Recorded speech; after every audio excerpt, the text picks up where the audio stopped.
Okay, well, I'd like to welcome everybody here today. My name is David Chinnery. I work for Cornell Cooperative Extension, and this is going to be another one of our Lunch in the Garden webinars today. But before we get going, I just have a couple little announcements and housekeeping things to say. If you have any questions, type them in the chat box down below.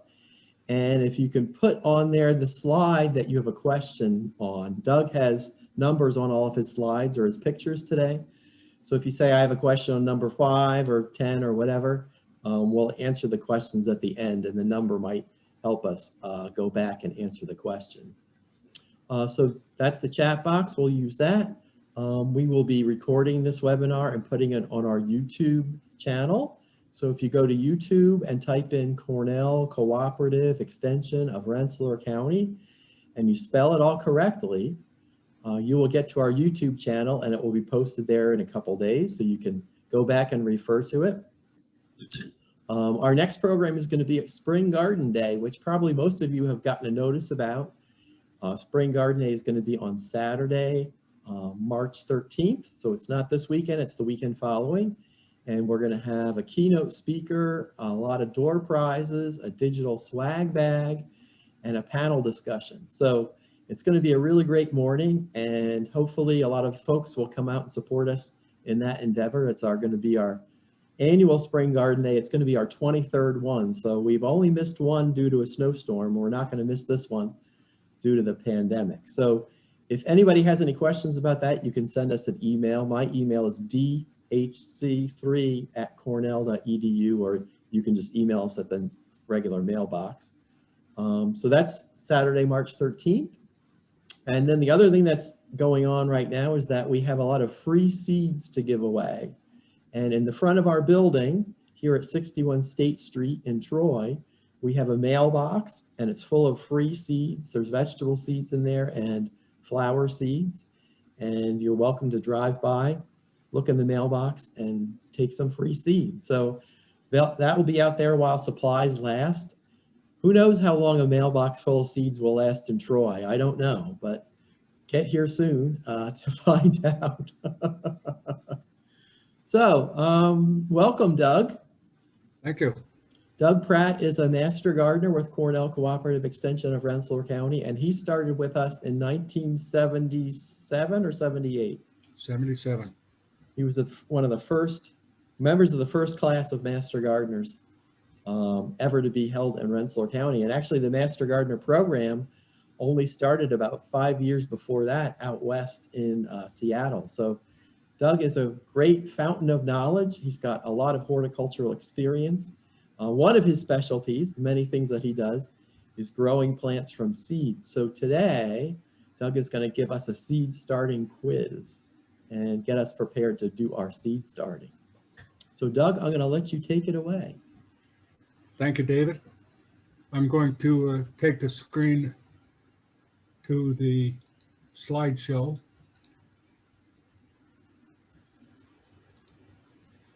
All right, here we go. I'm going to get the mouse out of the way so I don't confuse the arrows with the mouse. Okay, and talk plenty loud because my recording needs to be loud, have the speaker being talking loud. All right, sir, I'll do that. Okay, that'd be great. Thank you.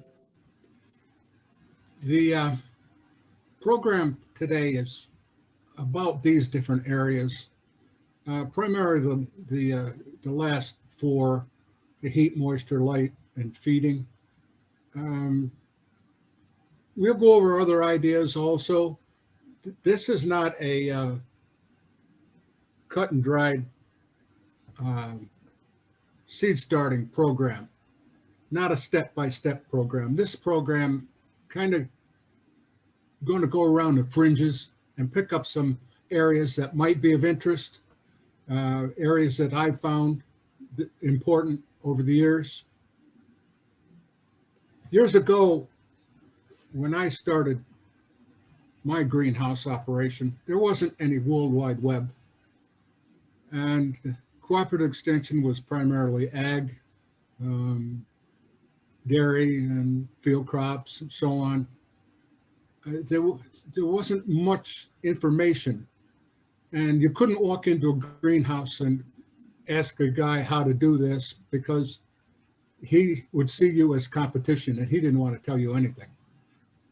So I was in a fog, and I had to find out myself. Went to college texts, to books that were presented in college courses, found a lot of information there, and it was trial error. My first year, I went right out to wholesale sales. If you have a lighthouse, what good is it if it doesn't serve its function? This lighthouse is very valuable for the tourism trade, but it still shines the light. I get all the help I can. My grandson worked with me for years in the garden. When he was about 6, he wanted to know how the plants ate that compost. So at that point, he started to learn about the fungi and the bacteria and the synergy between the plants and the bacteria and fungi. You can get help. You don't have to go it alone. David mentioned the Rensselaer County Cooperative Extension YouTube channel. Just a couple weeks ago, he did a basic seed starting program, very good program, I might add, that will give you basics. So if you're looking for basic information, I know your time is valuable. I don't want to waste your time. You might not want to sit through this, but then again, you might want to be just entertained. Longwood Gardens is not piecemeal. It's not hit or miss. They expect a lot. They put a lot into it. You're only going to get what you put into it. So if you want to put a lot into it, your effort, you can expect quite a lot out of it. Food security is a big thing now. Last year's seeds were in short supply. They are in short supply again this year. The frost in Texas is going to hurt the food system. Truckers strike, anything can disrupt this food system in the United States now. Local food is an up and coming security for people that want to get involved in it. CSAs, market gardens. There's a lot of places where you can help a farmer and where a farmer can help you. If you're looking for crops to grow and are not sure what you might start with, try to find an All-American selection winner. These guys are proven. They're grown all over in the country, and independent reviews, and might be a good place to start.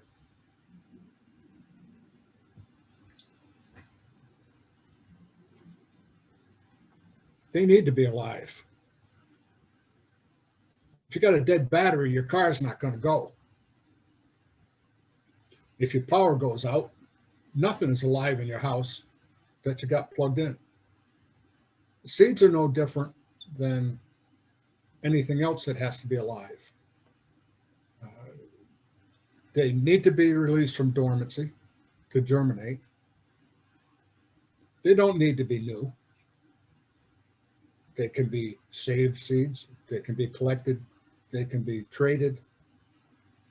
They can be a hybrid seed, but they have to be alive.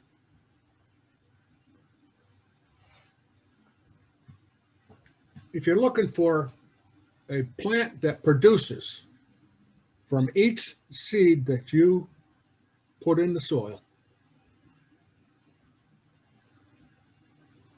you plant a bad seed, you're not going to get any production from that. These seeds are cracked and chipped, broken in a number of different ways. They might, some of them might germinate, but they're not going to be good producing plants. So you might want to be real careful with your seeds, sort them out a little bit if you get something like this, and be careful where you purchase your seeds to make sure that you get good seeds.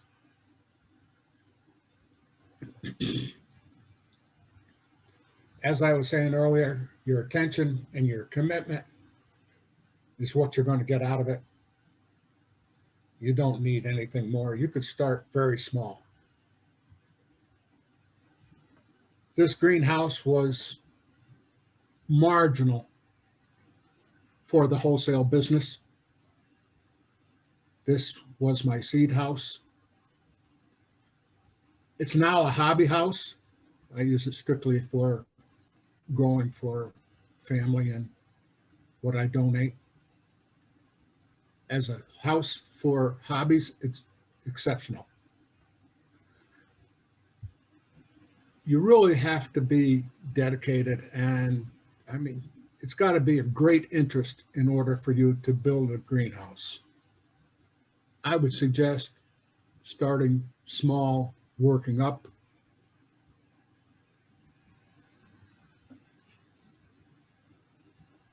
They don't need to be purchased or GMO.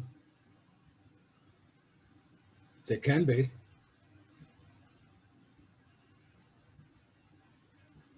If you plant bad seeds, seeds that aren't going to germinate for you,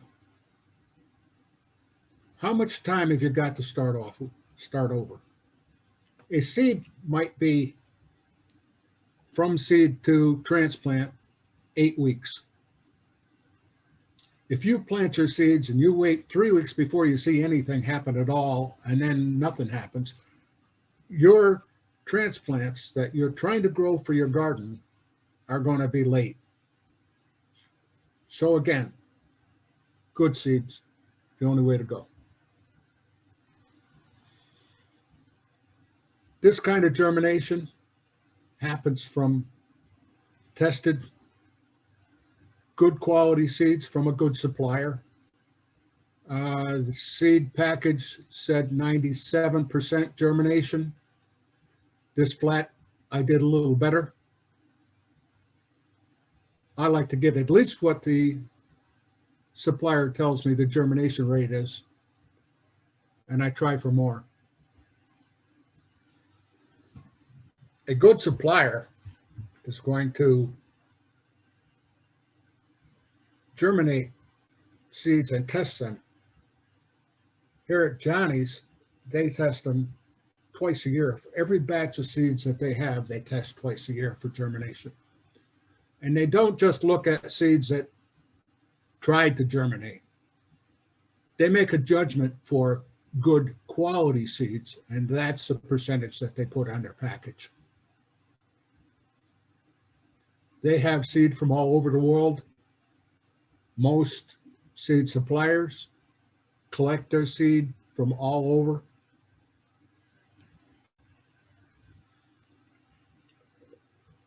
You can start some stuff ahead of time. You should start some stuff ahead of time. If you plant tomato or pepper seeds out in the garden, you're probably not going to have enough time, at least here in the Northeast, to get a crop before the frost comes in. Tomatoes might be from seed to harvest 140 days. Where I am, I have 90 days frost-free. So those other 50 days have to be on the bench in the greenhouse.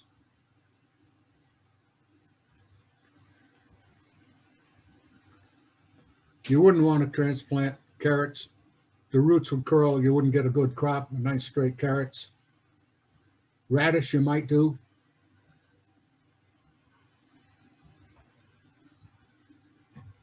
hybrid seed is natural by pollination because the bees will work from one plant to another plant, and evolution is working with the bees and making offspring that very well may continue to produce. If you plant a squash, two varieties of squash, close together in proximity, and they have both male and female flowers, and the bees work in there, there's a good chance you're going to have a hybrid squash. And the seed from that is not going to be the parent on either side. It would be a mix of parents.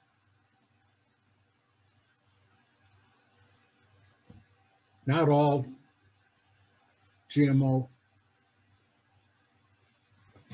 I'm sorry. I believe all GMO is hybrid seed. Is it the best? Well, you would get an argument from people who plant open pollinated and heirloom seed. Your hybrid seed is probably going to give you better production, but you can't save that seed. And it's crop for this year. There are no GMOs that I know of for the home gardeners. No GMO seed. Some seeds need all of these, all of the above. Scarification, you're going to nick the seed a little bit so the water can get in and imbibe the seed. Some seeds need light to germinate. Lettuce, for instance, prefers light to germinate. Pansies, for instance, prefer dark to germinate. Stratification is a way to release the dormancy.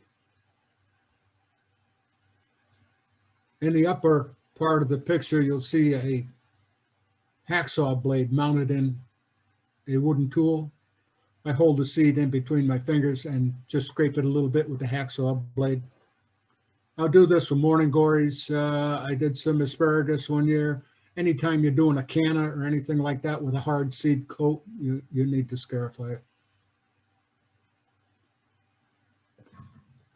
A lot of different ways to seed. To bury seed deep depends on the seed. You can bury seed a little deeper if it's a little bigger. Raw lettuce seed is fairly small. As I mentioned, it's going to need light, so you're not going to bury that deep. You might put a very fine coating vermiculite over the top of it. A pelletized seed, this is a number 13 size. It's coated with a clay composition,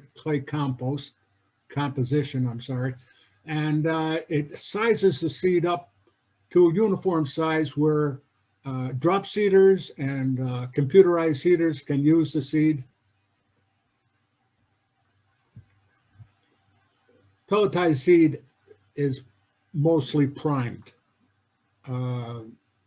This means that the germination has been started, and it gives the grower an extra shot in the beginning so that it doesn't take so long to germinate the seed on the bench. The seed needs to pull up water, and then during that lag time, the enzymes and amino acids are going to work on the starch and produce a protein. And just before the seed actually starts to push out, they're going to stop the germination. This is why prime seed won't store very long. Generally, you need to use it up the same year it's been primed. Seed starting trays, anything. Drainage holes, of course.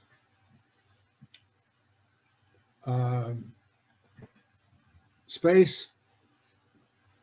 These peppers grown in the 128 tray took this footprint on the bottom heated mat, but when they're transplanted up to a 4-inch pot, they're going to take 7 times the room So you've got to plan ahead for your capacities.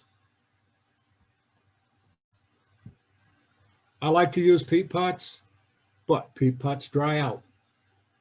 So now what I do in order to use a peat pot is I'll put a 3-inch peat pot in a 4-inch plastic pot. This will keep the peat pot moist so that the edges won't dry out and the roots can come through, so that you still have a good soil cube, but you have healthy white roots coming through for transplanting.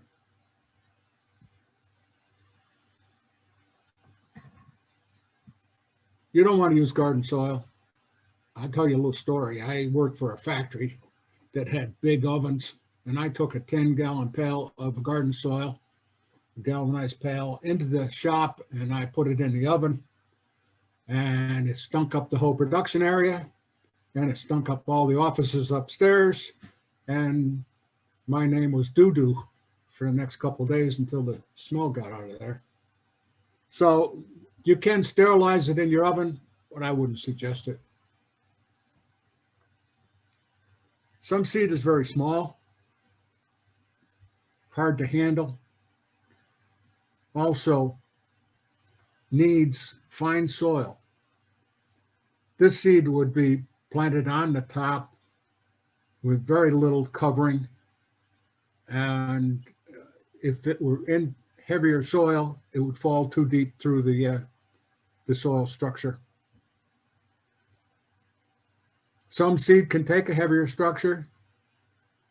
These butternut seeds will do fine in this type of a seed starting mix.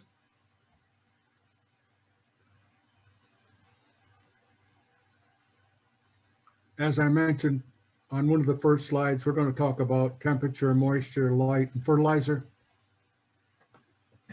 I did this slide up about 25 years ago when I first started teaching seed starting classes for Cornell Cooperative Extension. It's still relevant today. When you start your seed, you need high heat, you need high moisture, you may or may not need light, but if you need light, it'll be low light, and you don't need any feed. Stage 1, stage 2, stage 3, stage 4 for a tomato plant is about 3 days. Stage 2, 5 to 7 days. Stage 3, 14. Stage 4, about 21 days. Stage 1 is the radicle. Stage 2 is the cotyledons. Stage 3 is the formation of the first true leaf. Stage 4 is the true leaves and ready for transplant.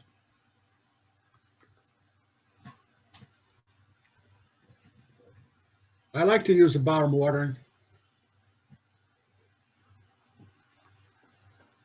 It helps control the diseases.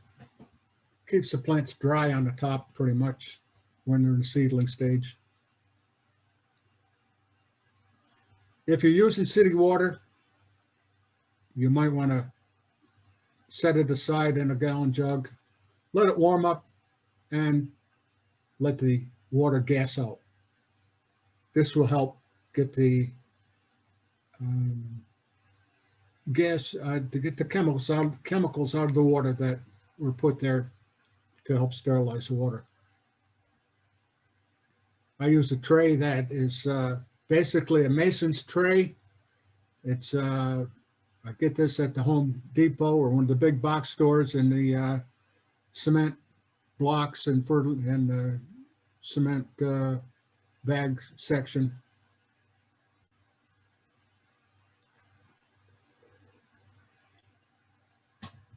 As we saw in that first slide of the stages of the plant, temperature should go down, the moisture should go down, the light should increase, and the fertilizer should increase. This is an area that I like to drive home, so we'll show the slide again.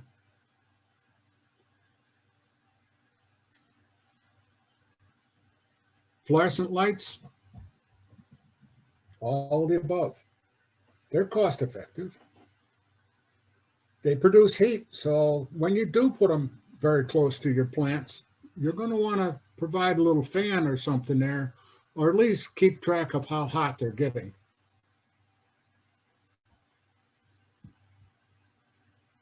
I make a simple light rack with one of the wire racks that I purchased at one of those big box stores.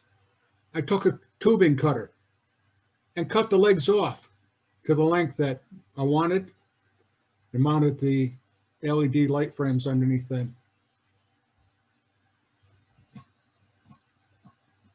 Humans don't see the full light spectrum. They only see some of the blue, the greens, yellows, and some of the reds.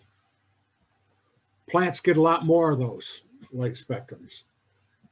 They use a lot of blues and they use a lot of reds.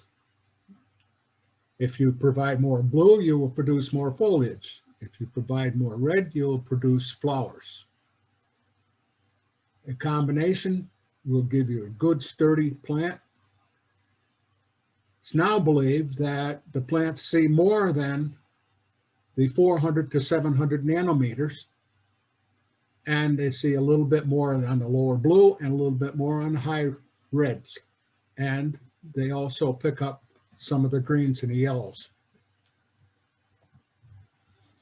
This is a high pressure sodium light.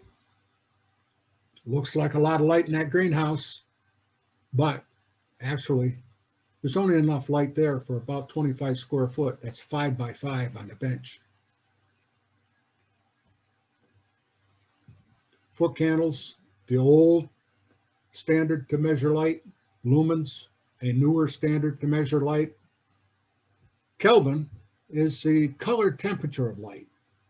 6,500 degrees Kelvin is a pure sunlight.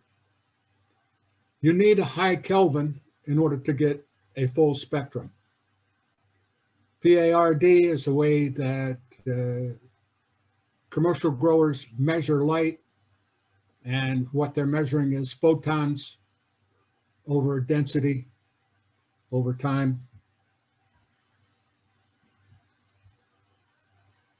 I do a lot of drawing on my commercial business of seeds, trays. The 94.6 foot candles is plenty of drawing light, but it's not enough for growing. Lumens is about 10 times foot candles.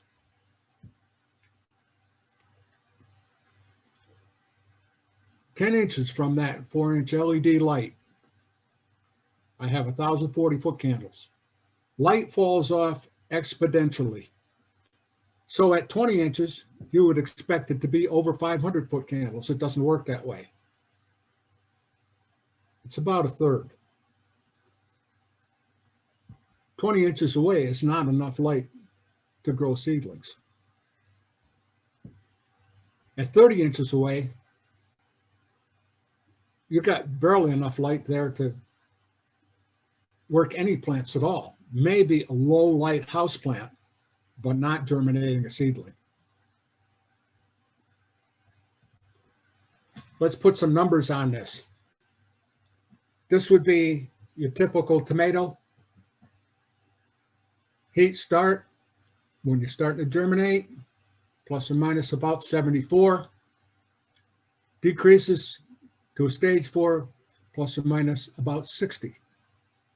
So you're decreasing the heat dramatically as your plant's growing. Moisture, very wet, but not saturated, because the seeds need oxygen to germinate. They have to gas out, and they will use oxygen in that process. So if you're in soaking wet, totally wet, your seeds probably won't germinate. They need enough moisture to imbibe, to draw up all the moisture they need, and then they've got enough. So then you're going down to an almost dry situation. On your light, the plants that need light to germinate, 50 foot candles is plenty. even an incandescent light is enough to get that radicle to start. But when you get to stage 2 and you've got the cotyledons, you're not quite photosynthesizing yet, but you need to put the light on to avoid the stretch. When you're up to stage 4, you want to be over 1,000 foot candles if possible. On the fertilizer, the seed has all the food it needs stored for stage 1 and stage 2. It's not until they get to stage 3 that they start to photosynthesize that they need to pick up feed, and they pick up feed only in a liquid solution. By the time you get to stage 4, you're probably doing a half strength. I like to transplant up. It gives the plants a new soil charge, saves space. One of the things that helps when you're doing anything commercially is you can group the plants by condition. If you have a plug tray that has some plants that are more conditioned, more older or mature, and some that are younger, you can pull those out that will be like common in a plug tray, in a seeding tray, so that you have trays that are going out to the public in all in good condition.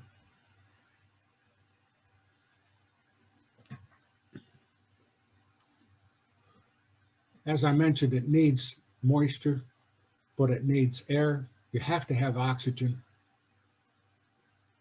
Rule of thumb, 50% soil, 25% moisture, 25% air. You pack it too tight, you're not going to get the moisture or the air. If you use sand, you aren't going to get the 50% soil, 25% moisture, 25% air. The soil can be organic, can be synthetic. People that grow hydroponics supply all the nutrients the plant needs through the water.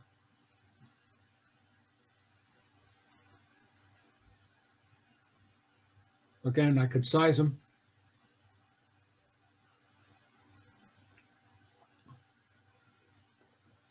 Diff is something that is a little hard to explain, and I would suggest that if you're interested in how to use a diff to control stretch, you do some research on that. Basically, you can reduce the heat, reduce the water, and increase the light to help control stretch. These brassicas were kept on high heat too long, and the light was added too late, and they got stretched. These brassicas started to lean toward the light. Now it only takes a few minutes for them to lean over toward the light. They're going to seek out the light if they can find it. What happens is, on the bend in that stem, the cells have elongated and pushed the plant over in that direction. Now, if they stay there too long, those cells that elongated are going to fill in with new cells, and that's going to be a permanent bend in the plant. It's called tropism.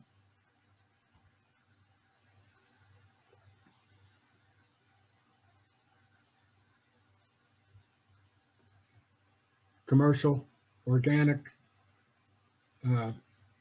just be careful. You got to measure carefully. Generally half strength, starting at stage 3. Common or popular granular fertilizer, water-soluble fertilizer. 1 small scoop in a gallon equals approximately 25 parts per million nitrogen.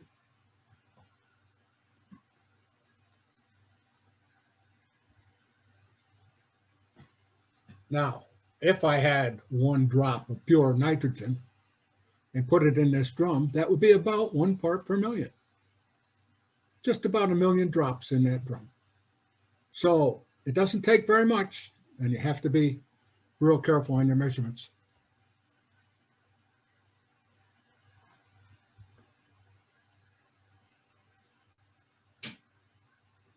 Open pollinated varieties are what you can store.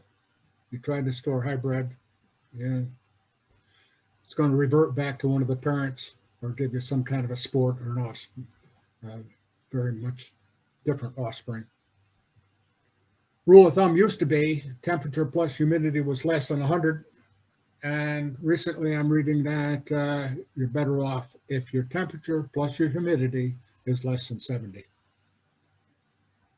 All right, we'll go from there to some questions or comments.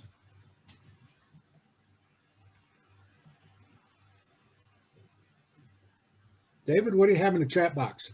Okay, Doug. Yeah, we do have a few questions. I'm fiddling here with my picture. Okay, thank you. There's a lot of details there, a lot of good information. Thank you. I had a question before I go down to the chat box. Tell us a little bit more about your LED lights, because I know you used to use a lot of fluorescent lights, and that's what I have, and you switched over to using LED lights. The LEDs that I use are Honeywell. They produce 5,000 Kelvin and 5,000 lumens. Now, I've measured the lumens, and I find it to be quite a lot more than 5,000. So for $19.95 at Sam's Club, the 4-foot fixture is just about as cost effective as you're going to find in an LED light. They daisy chain together so you can plug one into another, so you don't have to have a lot of plug strips. They take very low wattage, 40 watts, I believe. So you can really pile them up on one cord. Wow, yeah. And I have a lot of old fluorescent fixtures. I can't put an LED bulb in that. I believe there are some available. Yeah. But it's probably not cost effective, because if your old fixtures have the transformer, you're probably still going to use the same amount of power. Oh. So the new LEDs run on a reduced power. Right, right. That's one of the big draws, right? Is that it's cheaper to run, but the light quality is better. Cheaper to run, and because it's cheaper to run, it produces less heat. Mm-hmm. So it's probably not going to burn your plants. And if you're using a growth chamber, it's not going to overheat your growth chamber as much. Yeah, yeah. So that's a good thing to know. Okay, we do have some questions. Let's see here.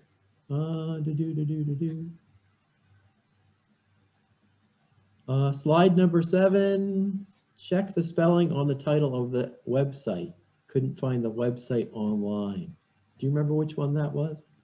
That was your Rensselaer County website, I believe. Oh, okay. Your cooperative extension YouTube. Yeah, if you go to YouTube and just type in it's so many words, right?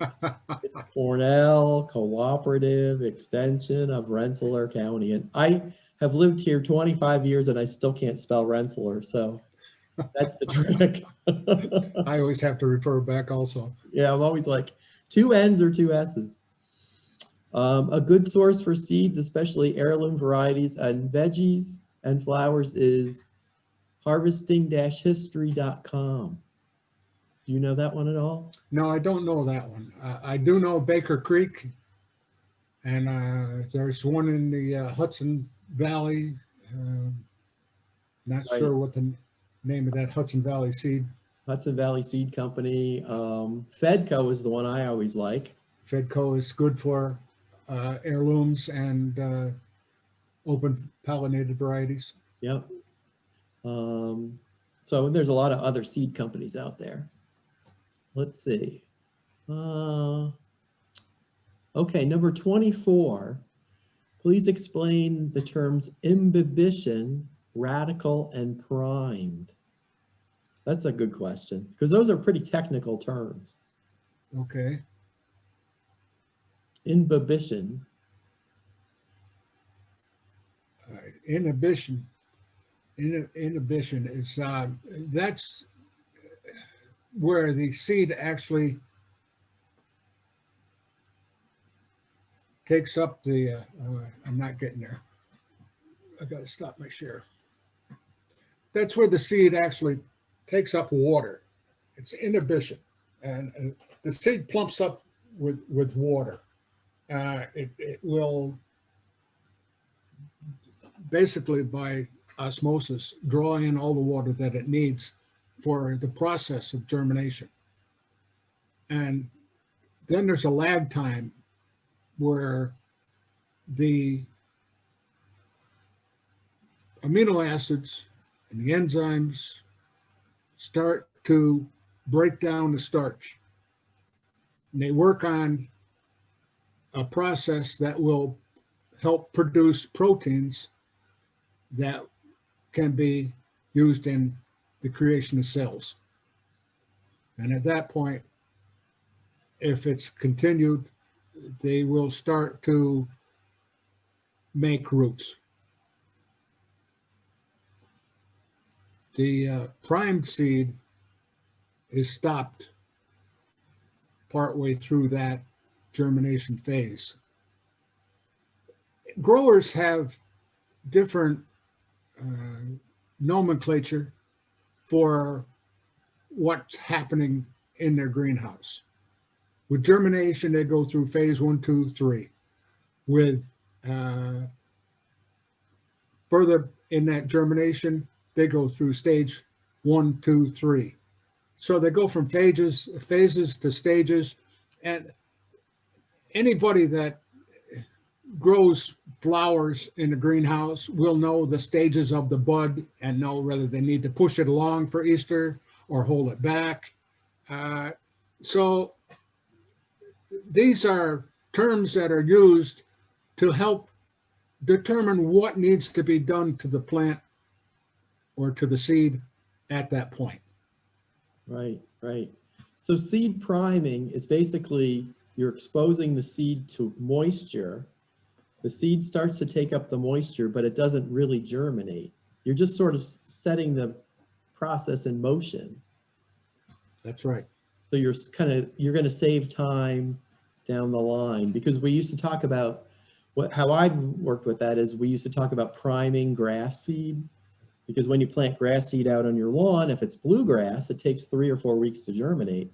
So they developed this way of priming it where they would put the seed in water, but they wouldn't leave, I forget the number of hours what it was. And then you took it out of the water and you dried it again.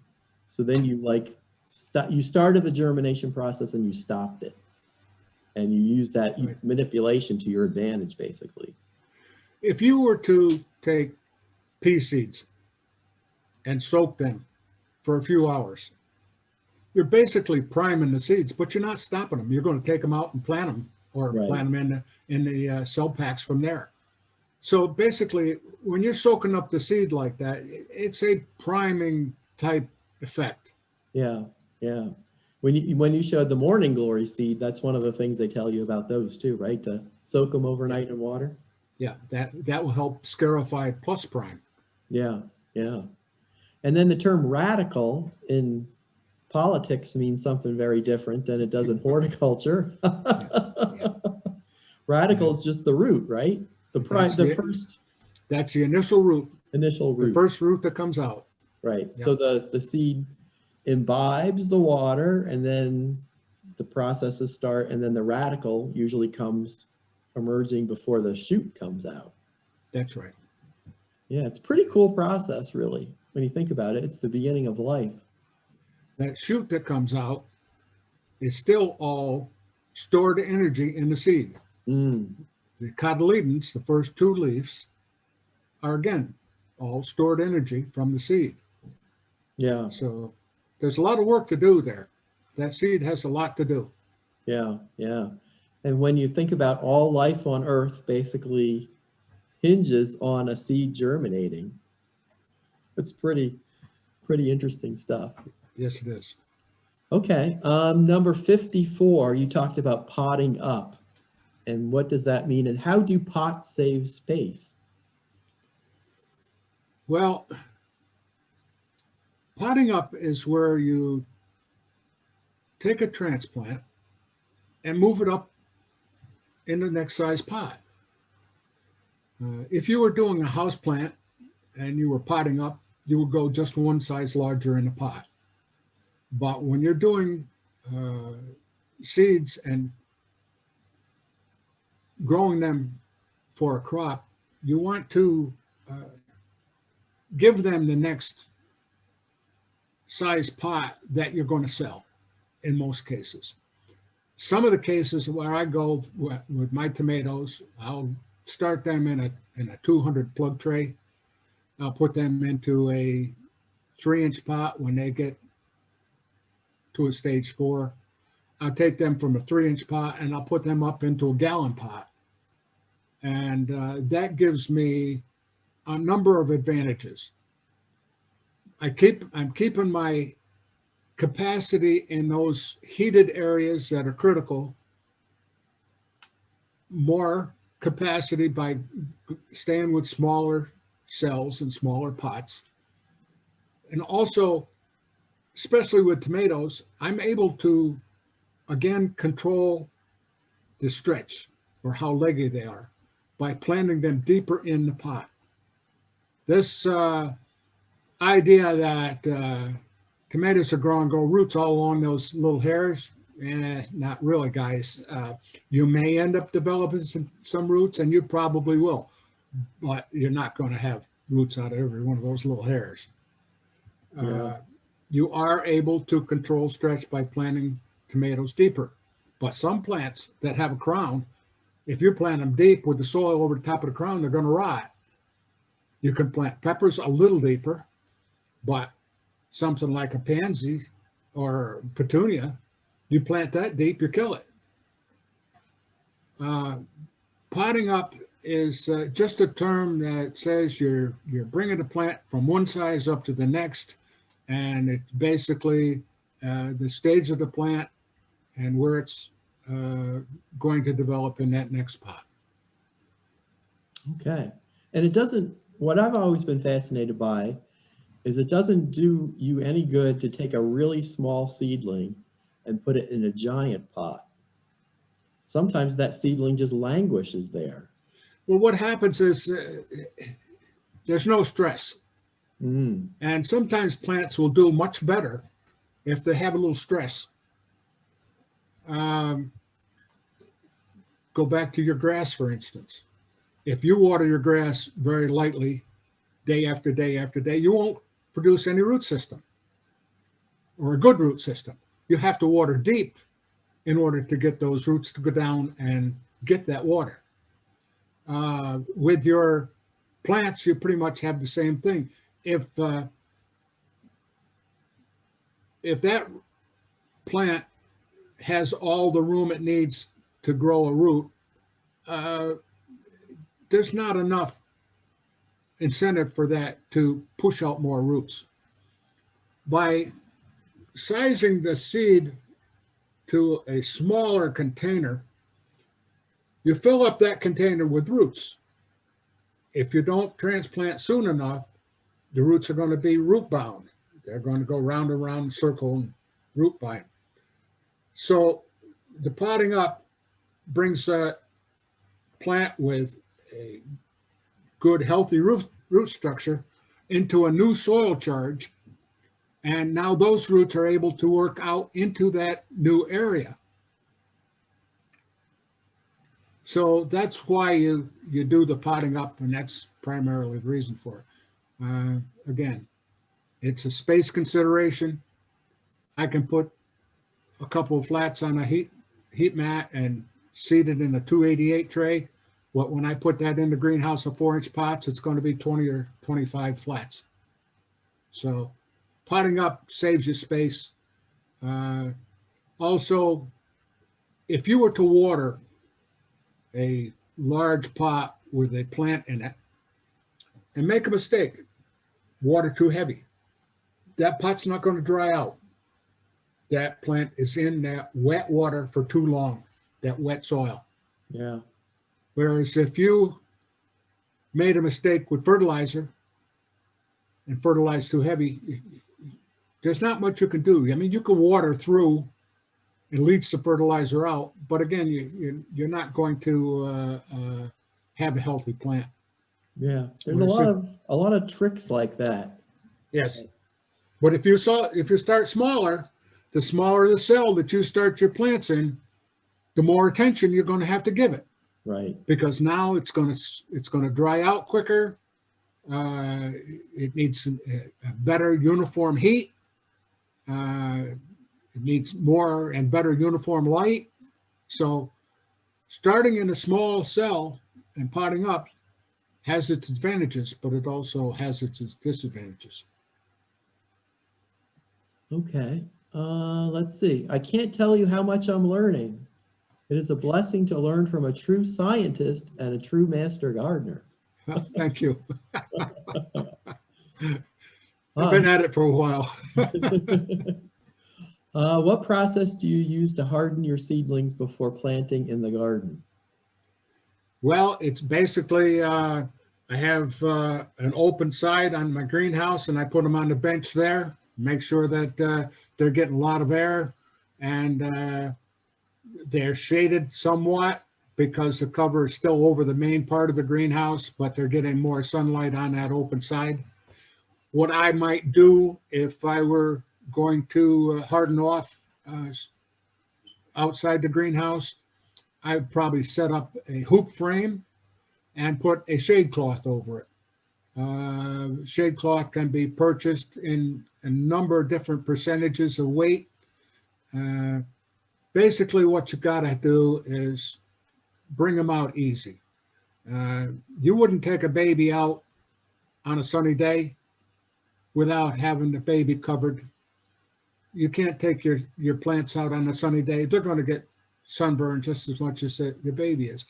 Treat your plants like a baby. Harden them off the same as you would get your youngster accustomed to the air and to the climate. Okay. Will the PowerPoint be available to us afterwards? Yes, you can see this program again on our YouTube channel. So if you go to YouTube and then type in Cornell Cooperative Extension of Rensselaer County, it should pop up. We'll have it up there in a day or two. What is meant by open pollination? That's a good one. Yes. Open pollination is a plant that will pollinate itself or pollinate another of the same variety, and the seeds can be saved because it's going to be true to that parent plant. Whereas a hybrid is basically an inbred on one side and an inbred on the other side that is crossed to produce certain traits, and it's for that one seed harvest only. So some of our heirloom tomatoes would be open pollinated, right? Exactly. Yes. Yes. And seeds can be saved from them. And that's why they're heirloom. They're saved for centuries. They're saved for generation after generation. Right. Some of them come from foreign countries with the immigrants, and they come in immigrants' pockets. And that's how they start their gardens. Can you give some tricks to keep plants from getting too leggy? Someone said wind stimulation will help seedlings get sturdy instead of leggy. Your thoughts? That's a good question because that's always a problem. Yes, and movement on the plants is a good thing. You can move the plants with your hand by rubbing your hand over the top of the plants a couple times a day. Talk to your plants. Sounds foolish, but I do, and I do it because it brings me some focus into that particular plant and that particular crop. Now, leggy is a function of those 4 areas that I talked about: heat, light, moisture, and feed. Primarily light. You need to reduce the heat, but the light is where you need to really increase. You have to increase that light, and this will help you so much with your leggy plants. Leggy plants, like I say, some of them can be planted deeper when you're potting them up. It's just something that you have to learn. Don't baby your plants too much with the heat. Get them started on the heat, and then toughen them up a little bit. You know, they have to. I had one grower that I knew left his petunias out to get a mild frost. And I couldn't believe he was doing that, but they came back stronger. You don't want to do that with your crops, but it's just, that's what happens. Toughen them up a little bit in the beginning. Don't baby them too much. And now when you have your plants under your grow lights, they're pretty darn close to the top of the plant, right? With those LEDs, I'm able to leave them a little bit further away. Okay. If I was doing that fluorescent, now fluorescent bulbs come in 3 sizes that I'm aware of. The T12s are the large old-fashioned ones. The T8s are smaller. They're about the size of a half a dollar or so. And the T5s are about the size of a nickel. They're all 4 foot. The T5s will produce better light than the T12s and the T8s. They will produce less heat than the T12s and T8s, but they will still produce heat. All fluorescent lights are going to lose their ability to light for plants. They diminish over time. So what I used to do was I'd take my fluorescent light bulbs out of the fixtures and I'd wipe them all down to get all the dust off of them. And after a certain number of years, I would throw those light bulbs out and I'd put in new light bulbs because they'll lose their efficiency. Yeah, yeah. Sort of like the rest of us, right? Yeah, 72. Lose a lot of efficiency. Oh, I know. So primed seeds will germinate sooner. Yes, absolutely. Yes, that's one reason why the big producers will prime them, to save the grower time on the bench. Time on the bench is so valuable. You're lighting it, you're heating it, you're taking care of it, takes a lot of labor, and that time on the bench is actually calculated in cost per square foot over time, and that's how they work it. If they can germinate faster, that's what they want.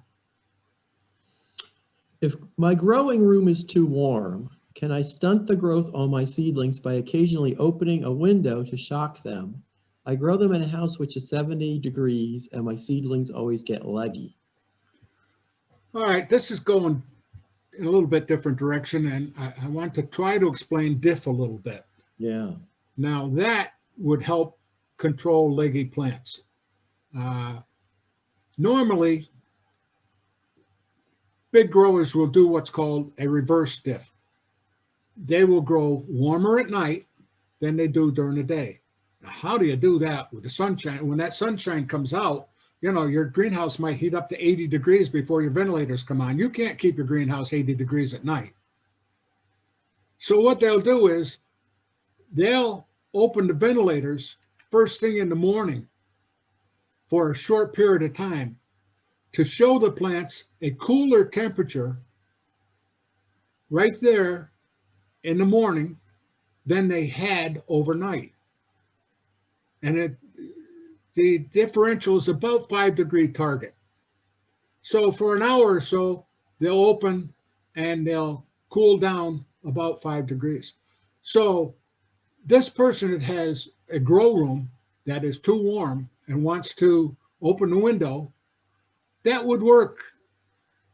That would be a reverse dip. Just have to be a little careful that you don't shock your plants with too cold air. I would suggest that, yes. Yeah, that's kind of a cool idea. Yeah. Your neighbors might think you're crazy, but should I bring my germinating seeds up from my cool basement when they form cotyledons? I don't know. Cool basement. Well, is it too cool? That's a hard question to answer. Yeah, cool basement tells me that they're going to take a long time to grow. They're going to be set back some, depending on whether you have a bottom heat and the air is cool. That would be all right. The heat in the greenhouse is better if it's from underneath the plant and you're warming the soil. The soil is what needs to be warm primarily. You can't have frost on the top of the plant. That goes without saying. But the soil temperature is the important part of the temperature. And if you have a soil temperature that is good in the basement and you could supply lights, there's no reason to move them. But if you have bad conditions in the basement, it's time to do something else. Put some thought into it, and you might have to spend a couple bucks. What type of supplemental light can you put in a part glass, part sun glass greenhouse? Last year we had an issue with leggy seedlings. So it sounds like they have a greenhouse, but it doesn't get as much sun as it could use, I guess. And is there supplemental lighting that you could use in a situation like that? Well, metal halide or high pressure sodium works very well. And I would suggest that they get together with a greenhouse supplier that could help them size the greenhouse and size the lighting requirements. Another thing would be that it should probably be on a commercial timer. But you could try LED lights over the bench, but one thing that you're doing is you're interrupting the natural sunlight. If you don't have enough sunlight in your greenhouse, you might want to investigate taking down a couple of trees and see if you can get a little more sun in there. Reflective walls on your back wall of your greenhouse, you paint it white, you're going to reflect and bounce light around. That's going to help. If you have a corner, you might want to line it with aluminum foil or some kind of a shiny mylar material. Yeah, those are all good ideas. Yeah. And I was just going to say, if people want to buy supplies, is like Griffin Greenhouse one of the better places to look at? Griffin will accommodate the home grower. They're primarily a commercial, but you can walk in and buy anything that they have over the counter, check, credit card, cash. They do have a website, and you can look and see what's there. I buy most of my peat moss, vermiculite, perlite, and pots from Griffin. They are a very good source in this Tri-City area of New York. They also have branches in a lot of other areas.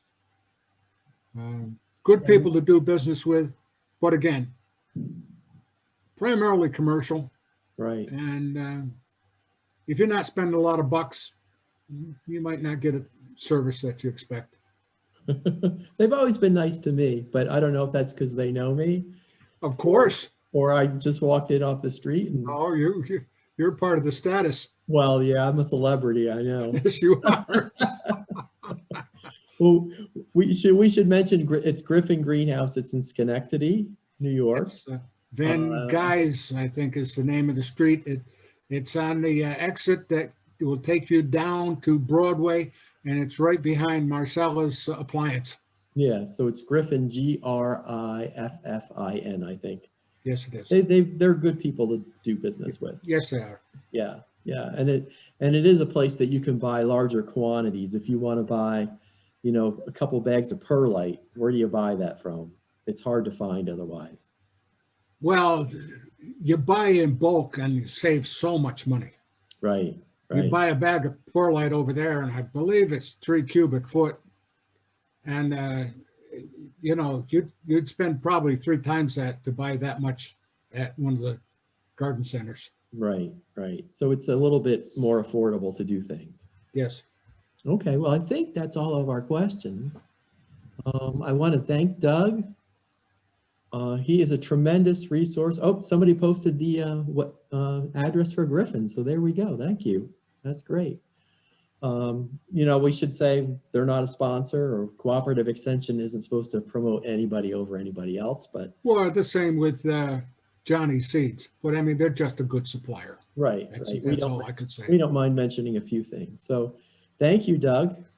It is amazing how much there is to know about just germinating a seed. It really is a technical process. And the more attention we put into it, the better it comes out. So you're getting a lot of thank yous. Thank you, David. And I appreciate all that you do. And you've been great support for me for a good number of years. Well, we certainly appreciate your knowledge.